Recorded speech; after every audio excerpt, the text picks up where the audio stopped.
જે કિસાનના ખેતરમાંથી વીજ લાઈન પસાર થતી હોય, વીજ ટાવર ઊભો કરવાનો હોય, એના બદલે ખેડૂતોને આપવામાં આવતા વળતરમાં સરકારે વધારો જાહેર કરવાનો નિર્ણય લીધો છે। આ નિર્ણયથી રાજ્યના ખેડૂતોને તેમની જમીનનું યોગ્ય અને બજાર આધારિત વળતર હવે મળશે।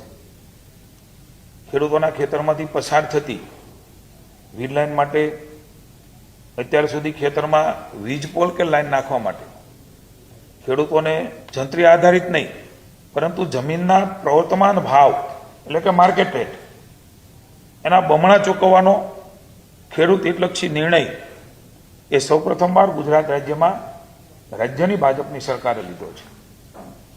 આ ઉપરાંત અત્યાર સુધી ખેતરમાં જે વીજ ટાવર એટલે કે બેઝ પાયા